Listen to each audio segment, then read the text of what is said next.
kepada Allah Subhanahu wa taala. Wa qalban syakiran. Yang kedua tuan-tuan, hati yang sentiasa bersyukur. Amma syukur hada la nastati'. La nastati'. Qala Allah Subhanahu wa ta'ala wa qalilan min ibadiy syakur. Qalil. Ana arif di mana qalil. Adapun syukur ni tuan-tuan, amalan syukur, hati bersyukur, sebenarnya kita tak ada yang mampu pun menunaikannya.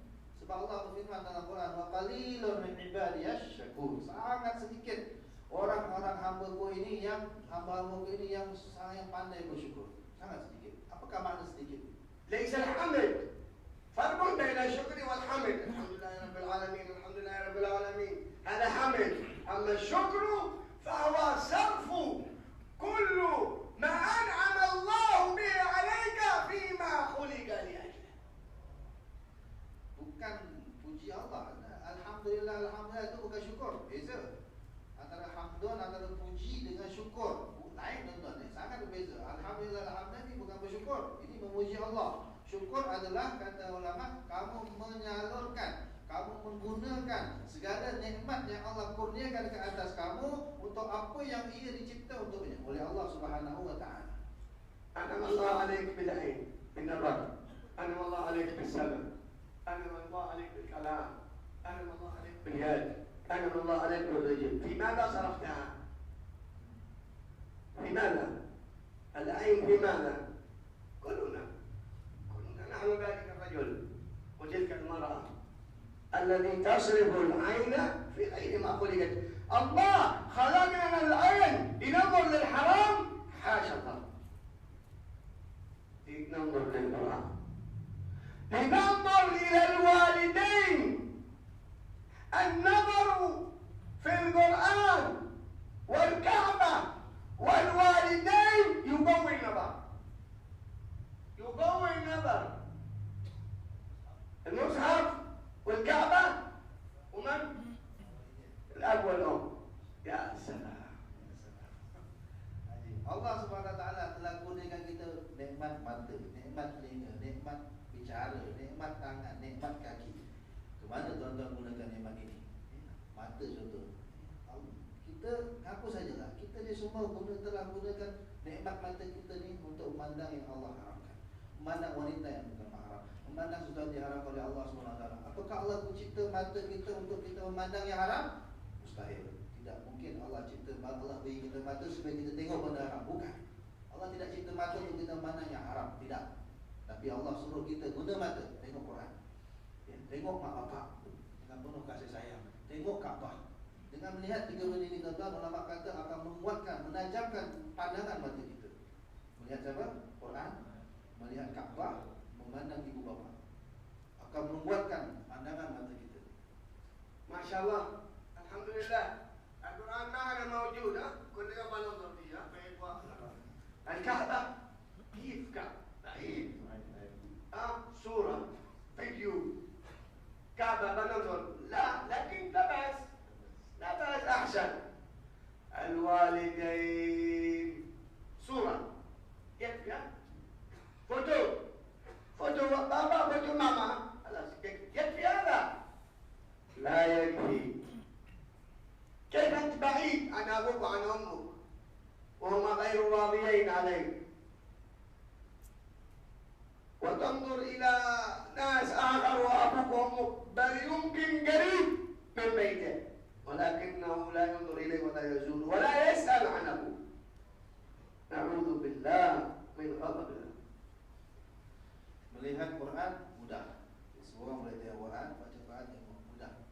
Melihat Kaabah, oh Kaabah tu, mana tengok Kaabah? Tak apalah, tengok gambar Kaabah pun boleh lah, tengok video Kaabah pun boleh lah. Okey lah, dapat, tak apa. Jadi tengok, dapat juga pahala. Yang ketiga tuan-tuan, melihat ibu bapa. Apakah cukup kita melihat ibu bapa kita dengan melihat fotonya saja, melihat gambar saja? Tidak. Tak cukup. Siapa-siapa pada saja, mak bapak, tak cukup dia memandang foto ibu bapa saja walaupun jauh. Baliklah, ziarah mak kita, tengok mak kita. Ada orang rumah sebelah saja dengan ibu bapa dia, tapi tak pernah nak tengok, nak ziarah mak dia, nak jengah mak dia, tak peduli langsung tentang ibu bapa dia. هذا العين. طيب والسمع ماذا نسمع؟ نسمع الغيبة، نسمع النميمة. الغيبة ذكرك أخاك المسلم بما يكره وإن كان فيه، أما إذا لم يكن فيه هذا كذب. Sama kata tuan-tuan, jangan sampai dua kita marah kepada kita, jangan sampai mak bapak kita marah kepada kita. Kita berlindung kepada Allah daripada kemurkaan Allah dengan sebab kita memikir marah mak bapak kita. Dan yang kedua telinga kita, nikmat apa nama telinga pendengaran yang Allah beri kepada kita. Kemana kita gunakan? Selalunya kita guna dengar untuk apa? Ghibah, orang mengumpat, mendengar orang mengumpat. Jadi padahal mengumpat sangat dosa sangat besar. Apakah takrif mengumpat? Kamu menyebut sesuatu yang ada pada sesuatu yang tidak disenangi oleh saudara kamu kalau kamu menyebutnya, dan memang walaupun benda itu ada padanya, tapi dia tak suka kamu sebut benda itu, walaupun benda itu ada pada diri dia dan dia tak suka, itu namanya mengumpat. Kalau benda itu tidak ada kamu sebut pada dia, maka itu pembohongan atau fitnah. Ini namanya mengumpat. إذا صرفت العين بما خلقت له، إذا صرفت السمع بما خلق له، إذا صرفت الكلام هذا بماذا خلق له؟ قراءة القرآن. قال النبي صلى الله عليه وعلى آله وصحبه وسلم: من كان يؤمن بالله واليوم الآخر فليقل خيرا. أمر من النبي صلى الله عليه وسلم، فليقل خيرا وإلا أو فليصمت. Allah Subhanahu Wa Taala beri kita nikmat lidah untuk berbicara, mampu berbicara. Untuk apa? Kemana kita salurkan? Kemana kita gunakan? Untuk baca Quran, untuk baca ilmu, menyampaikan ilmu, dakwah dan sebagainya. Cakap yang baik-baik. Ini yang maunya Allah Subhanahu Wa Taala dari lidah kita. Sebab Nabi SAW mengingatkan tentang lidah ini. Barang siapa betul-betul beriman kepada Allah dan Rasulnya, maka adalah ucapkan yang baik-baik. Kalau tidak boleh ucap yang baik-baik, adalah diam. Ini perintah langsung dari Nabi Sallallahu Alaihi Wasallam. يدك اصرفها فيما خلقت لأجله، ليس لضرب الناس ولا لبطش الناس ولا للسرقة ولا للقتل ولا لكل ما لا يرضاه الله. اصرفها في الصدقة، اصرفها في إعانة مسكين، اصرفها حتى في المكان تقويا على طاعة الله، اصرفها بالخير تكون شاكر. الرجل لا تسعى بها إلى الحرام، اذهب بها إلى المسجد. بشر المشائين في الظلم بأن لهم نور يوم القيامة. يمشي على رجل، على سيارة ما في مشكلة، على الدراجة بسكليت ما في مشكلة. أيضا يدخل بقول النبي: بشر المشائين بالظلم بالنور التام يوم القيامة. Nikmat tangan, bang. Tangan kita ni, tangan tuan-tuan yang Allah beri kepada kita. Apakah tujuan Allah cipta tangan untuk kita? Apakah untuk memukul orang? Jangan gunakan tangan yang Allah beri kepada kita untuk pukul orang, untuk mencuri barang, untuk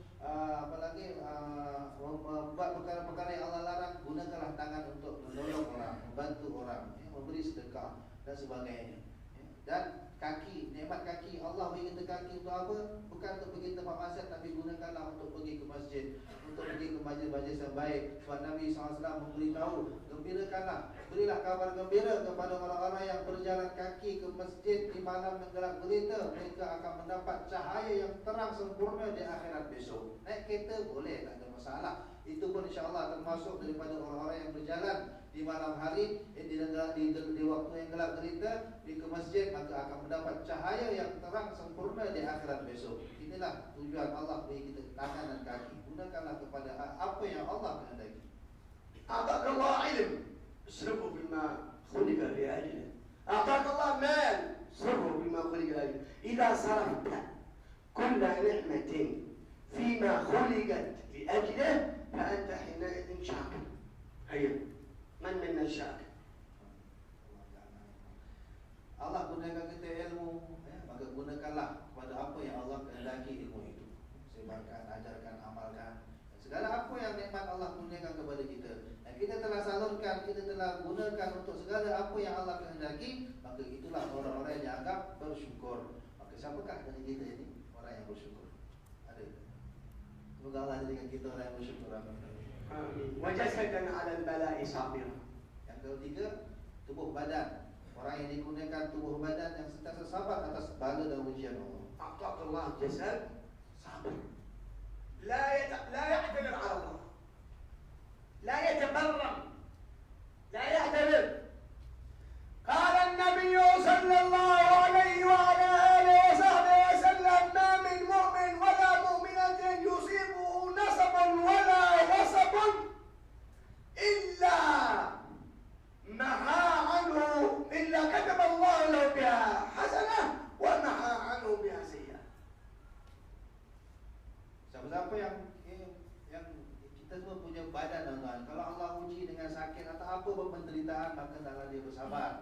Orang begini, tuan-tuan, Nabi SAW menyatakan, siapa-siapa yang sentiasa sabar atas ujian Allah pada dirinya, pada tubuh badannya, dia tidak pernah menyumut, dia tidak pernah mengeluh, dia sabar. Dia itu atas takdir Allah pada tubuh badannya itu, ya Allah bagi dia penat, Allah bagi dia sakit, dia sabar. Nabi SAW beri gambar gembira, mana-mana orang-orang Islam, lelaki maupun perempuan, yang diberi oleh Allah pada tubuh badannya penat sekalipun, penat, nasab, juga wasab, sakit atau sakit, penat atau sakit, maka Allah catat baginya pahala satu, kata Allah lahu hasanah.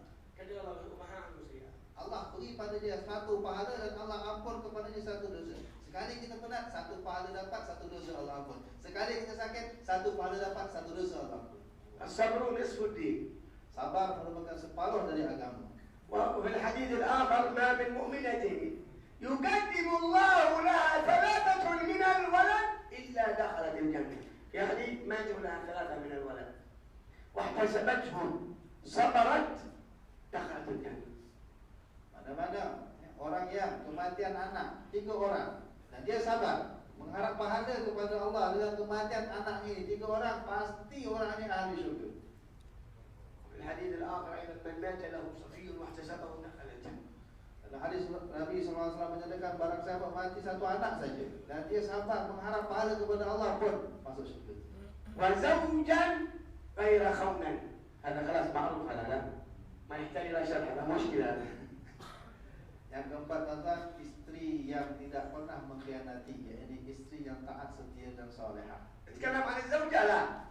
Perlu tak kita bicara tentang istri atau semua dah faham? ما يهم كلام عن النساء. Atau tak perlu kita bicara tentang perempuan? قال النبي صلى الله عليه وعلى آله وصحبه وسلم: خير متاعكم المرأة الصالحة.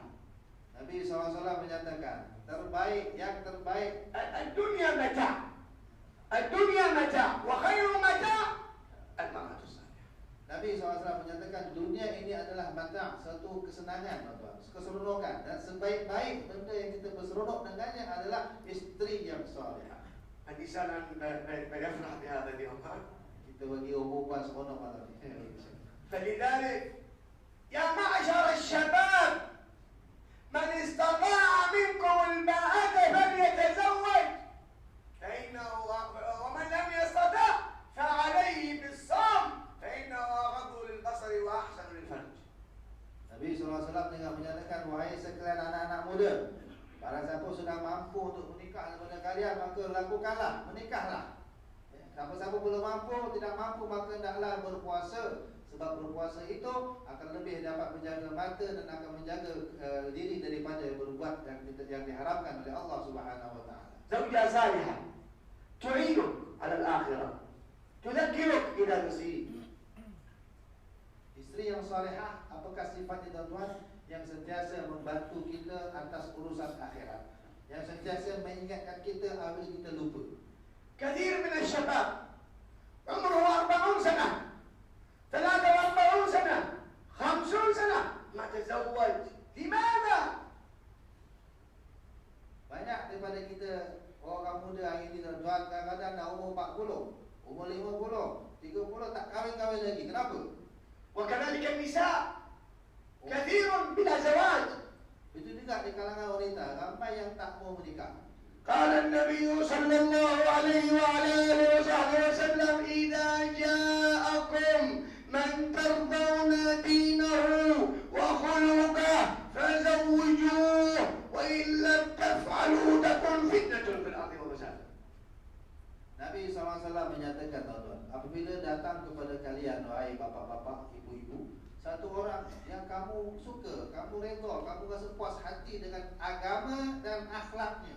Dua saja Nabi SAW. Kamu puas hati apa? Agama dan akhlaknya. Kawinkan dia dengan puteri-puteri kamu. Kalau tidak, kamu cari perkara lain, kamu cari aspek lain, akan berlaku fasadun, fitnatun fil ardh wa fasadun kabir. Akan menjadi banyak kekacauan, akan menjadi banyak fitnah dan kerosakan atas muka bumi yang sangat dahsyat. وفي الحديث الآخر النكاح من سنتي ومن رغب عن سنتي فليس مني. Nabi SAW menyatakan menikah itu adalah sunnahku. Barang siapa benci, tidak suka akan sunnahku, maka dia berkalah daripadaku. والله يقول وأنكحوا الأيام منكم والصالحين من عبادكم. قال بعض العلماء أن الزواج واجب لقوله وأنكحوا والأصل في الأمر للوجوب. Allah Subhanahu wa taala menegaskan dalam Al-Qur'an wa ankihul ayama minkum was-salihin min ibadikum wa imanikum. Kawinkanlah, nikahkanlah anak-anak dari kamu yang belum menikah, wanita-wanita kamu yang tidak punya suami, dan hamba-hamba Allah yang saleh-saleh ini nikahkanlah. Ini menandakan perintah yang mana dasar hukum daripada satu-satu perintah Allah adalah wajib. Sehingga setengah ulama mengatakan menikah hukumnya wajib. Sebab Allah menggunakan kata-kata wa ankihu, nikahkanlah. Ini perintah langsung daripada Allah Subhanahu wa taala. لكن المعتمد أنه ليس واجب. لكن هناك بعض العلماء قال واجب كالصلاة. ما يتزوج معناه كأنه ترك صلاة. مشكلة. كبير ولا صغير؟ كبير ولا صغير؟ حتى شيبة. Apa nama? Ini menurut pendapat sebagian ulama yang mengatakan wajib menikah. Maksudnya siapa yang tidak menikah sama seperti dia tak sembahyang. Sebab kewajiban menikah sama seperti kewajiban solat. Tak menikah mana tak nak solat. Dosanya. Tapi ini menurut sebagian ulama. Adapun pendapat muktamad adalah tidak wajib, sunnah saja. Tapi memang kalau tidak buat perkara ini akan jadi banyak problem, banyak masalah ataupun ini. ففي الحديث أيضا عن النبي صلى الله عليه وسلم يصح عنه شراركم عزابكم. Dalam hadis sahih dari Nabi SAW, Nabi SAW menyatakan yang orang-orang terburuk, orang-orang terjahat daripada kamu yang tidak mau menikah. فنسأل الله سبحانه وتعالى أن ينفعنا بالموعظة الحسنة وأن يفقهنا في الدين. اللهم اجعلنا من الذين يستمعون القول ويتبعون أحسنه. اللهم اجعلنا من الذين يستمعون القول ويتبعون أحسنه. اللهم اجعل قلوبنا واعية وأذاننا سامعة إن شاء الله وقلوبنا خاشعة. اللهم اجعلنا من العباد الصالحين واجعلنا من عبادك الصالحين. اللهم اجعلنا من عبادك الصالحين. اللهم تب علينا توبة نصوح. زكنا قلبا وظالما واسما وروح وهب لنا النصر والعلم والإيمان والفتوح. اللهم قنا بالعلم وزينا بالحلم وأكرمنا بالتقوى وجملنا بالعافية برحمتك يا أرحم الراحمين. اللهم اشف مرضانا وعاف مبتلانا واغفر موتانا وأحيانا وردنا إليك مردا جميل. دورنا إذا وجدنا خذ بأيدينا إلى كل خير. احفظنا من كل شر وضير. تب على عاصينا وارحم قاصينا ودانينا وبلغنا أمانينا واغفرنا على ما فينا. أهلنا لكل كمال. اجعلنا منكم الرجال وفقنا ما تحب وترضى. جنبنا لكل زيغ ومحنة وفتنة وأذية وبلوى يا رب العالمين. اقضي حوائجنا كلها، حوائج الدنيا بالميسرة، حوائج الآخرة بالمغفرة. اللهم اصلح من في صلاحه صلاح للإسلام والمسلمين. اللهم اصلح من في صلاحه صلاح للإسلام والمسلمين، وعليك من في هلاكه صلاح للإسلام والمسلمين. فرج على المسلمين فرجا عاجلا غير آجل. اصلح أمور المسلمين. صرف الله شر المؤذين. أصلح الله أمور المسلمين. صرف الله شر المؤذين. أصلح الله أمور المسلمين. صرف الله شر المؤذين. اكفنا شر الظالمين والمعتدين والغاصبين والحاسدين والمبغضين وشر أعداء الدنيا والدين. اللهم جملنا بالعافية والاستقامة وإنا من المجيبات الندامة إنك سميع الدعاء. ربنا آتنا في الدنيا حسنة وفي الآخرة حسنة وقنا عذاب النار. ربنا اغفر لنا ذنوبنا وإسرافنا في أمرنا وثبت أقدامنا وانصرنا على القوم الكافرين. اللهم آمين. اللهم استجب الدعاء ولا تخيب الرجاء. استجب دعاءنا ولا تخيب رجاءنا بجاه سيدنا محمد صلى الله عليه وسلم والأولياء والصالحين والمتقين ومن حضر في هذا المكان. اقضي الحوائج كلها على هذه النية كل صالحة جامعة لخلقنا والآخرة بسر الفاتحة.